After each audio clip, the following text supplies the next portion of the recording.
There are times when I really shouldn't listen to other people before I review a smartphone. In the case of this, the OnePlus 7 Pro, it was tricky since the phone's been out for at least a month, and the consensus of the tech crowd has been that it's too large and too heavy for most people, so give it a miss. But that would be missing out on something rather good. You see, with the OnePlus 7 Pro, the company has dropped its affordable flagship tagline and simply gone for broke in terms of specifications. The new tagline is "Go Beyond Speed," which doesn't really make sense, but you get the gist of it. The internals here are insane, and I'll come to those in a moment. Yes, the OnePlus 7 Pro is heavy, over 200 grams, when the average flagship is near 150, but it's only 5 grams heavier than the Galaxy Note 9 here, which I used for a couple of months earlier in the year to great effect. And it's no wider than my beloved Galaxy S9 Plus shooting this, so size and weight arguably aren't an issue at all. Besides which, I've always associated weight with quality, which is true here. And a large all-day battery at 4,000 milliamp hours, again the same as the Note 9s. The specs then, Snapdragon 855, and on this variant, 12 gigabytes of RAM and 256 gigabytes of internal storage, though no micro SD, which is a slight shame. The display's a very decent 6.7-inch diagonal in almost 20 by 9 and notchless, so it's all screen all the time. Now, OnePlus makes a big thing of the 90Hz screen refresh rate, but there's an option to switch to 60 for longer battery life, and I honestly can't tell the difference much in day-to-day life, and on this YouTube video, at least I don't think you can either. Higher maximums are obviously a good thing, but you'll be fine at 60Hz. It's a bit like QHD and even 4K displays on phones. Most people can't tell the difference from 1080p in day-to-day life.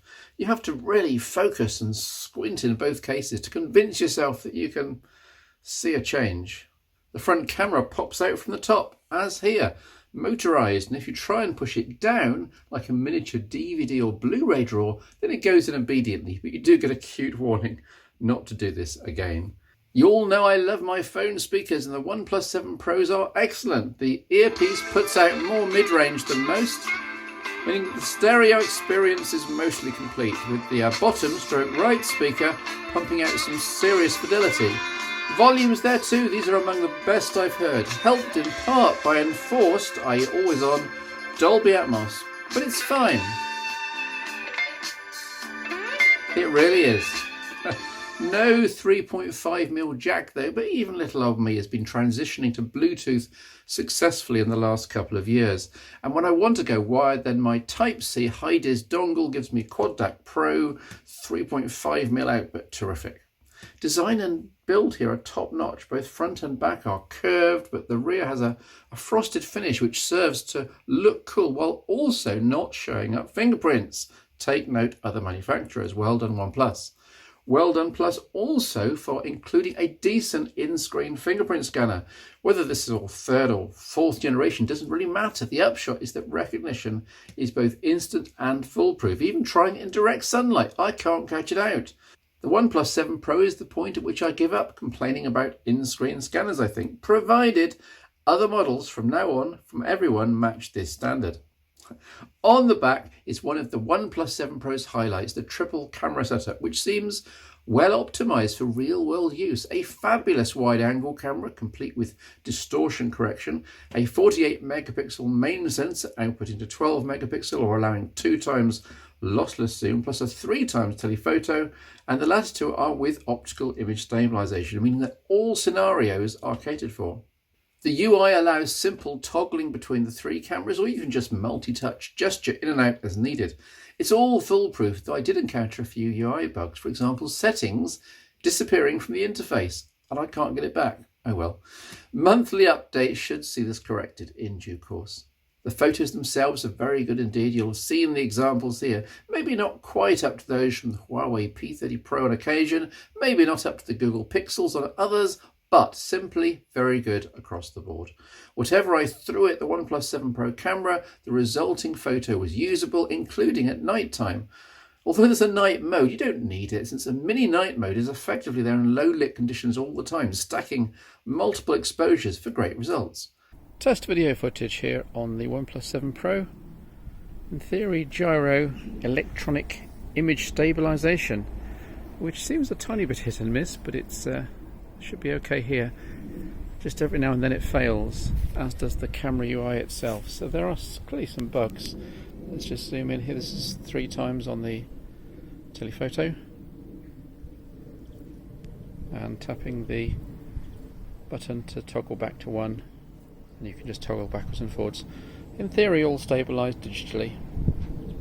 Stereo audio. In terms of OS, Oxygen OS is vanilla Android 9 with just some OnePlus goodness sprinkled over the top. There are the usual screen off gestures, which might be very handy once you've set up all the actions you want. Plus OnePlus has their own take on full screen gestures. Swipe up from bottom left for back, up from the bottom centre for home, and so on.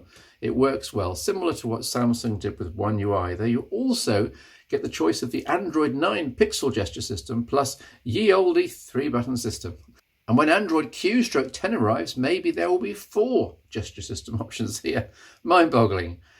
There are some omissions which are odd at £800 here though. There is no always on display, something of a staple with high-end AMOLED screen phones. Maybe this is to help battery life, but it's strange not to see it as an option.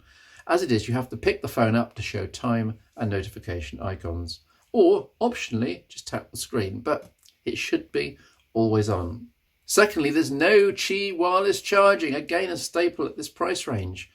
Oh well, the 40-watt proprietary warp charging system is very fast. Not that I recommend fast chargers for battery longevity, but it's there if you need it. It's similar to Oppo's VOOC, a VOOC system, Oppo effectively being in the same manufacturer family as OnePlus. There's some compatibility. Normal chargers will chug away with this at 2 amps happily. In summary, the OnePlus 7 Pro is almost the perfect 2019 flagship. Yes, you miss a couple of staples from the Samsung top-end models, but prices are also £100 or so less across the board to make up for this, and build quality is just as high.